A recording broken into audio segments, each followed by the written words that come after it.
Padmashri award గ్రహీతలు కవులకు కళాకారులకు జీవితంలో వయసు మీద పడ్డ తర్వాత వెనక్కి మళ్ళీ చూసుకుంటే చప్పట్లు దుప్పట్లే మిగులుతున్నాయి తప్ప ఇంటి ఖర్చులకు కూడా వెళ్ళని అత్యంత దుర్భరమైన పరిస్థితులు గ్రామీణ ప్రాంతాల నుంచి వచ్చిన కవుల కళాకారుల పరిస్థితి.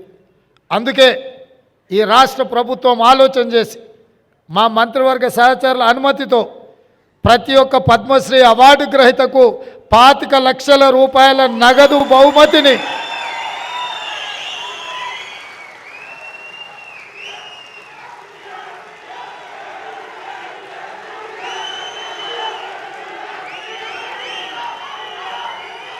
రాష్ట్ర ప్రభుత్వం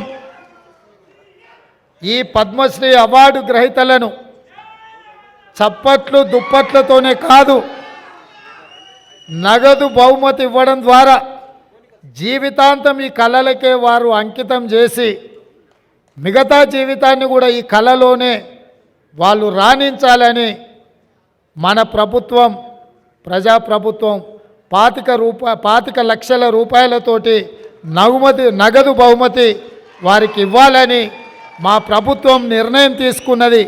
ఈ వేదిక మీదనే పెద్దలు వెంకయ్య నాయుడు గారు మిత్రులు చిరంజీవి గారి చేతుల మీదుగా వారికి ఆ నగదు బహుమతిని ఇవ్వాల్సిందిగా వారికి విజ్ఞప్తి చేస్తున్నా. అదేవిధంగా ఈ నగదు బహుమతితో పాటు ప్రతి నెల వారి ఖర్చుల కోసం, ఎందుకంటే వైద్యము ఆరోగ్యము ఖరీదైంది, ఇంట్లో చిన్న చిన్న ఖర్చులు కూడా ఈరోజు పెరిగిపోయినాయి. అందుకే ప్రతి నెల ఈ కవులకు కళాకారులకు 25,000 రూపాయల పెన్షన్ ఇవ్వాలని కూడా ఈరోజు, ఎందుకంటే వాళ్ళు నిరుపేదలు. దాసరి కొండప్పని చూసిండు కదా, మా జిల్లా వాడు, నా పక్కనే దామరగిద్ద మండలం, అత్యంత పేద కుటుంబం నుంచి వచ్చిండ్రు. వాస్తవంగా మనం ఇట్లాంటి అవార్డులు రివార్డులు ఇవ్వాలన్నా వాళ్ళు అక్కడి నుంచి ఇక్కడికి కారులోనో కావలసిన వాళ్ళని తీసుకొని ఇంత దూరం రావాలంటే కూడా తవ్వ ఖర్చులు కూడా కష్టంగా ఉండే పరిస్థితులు.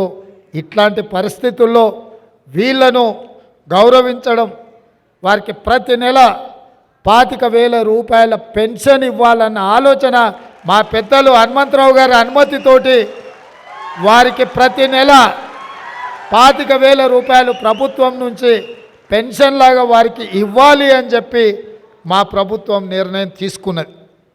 మిత్రులారా, నేను ఒకే ఒక్క మాట ఈ వేదిక మీద నుంచి చెప్పదలుచుకు, సాంప్రదాయాలను గౌరవించాల్సి వచ్చినప్పుడు, మన భాషను, మన సంస్కృతిని, మన సాంప్రదాయాలను కాపాడుకోవాల్సి వచ్చినప్పుడు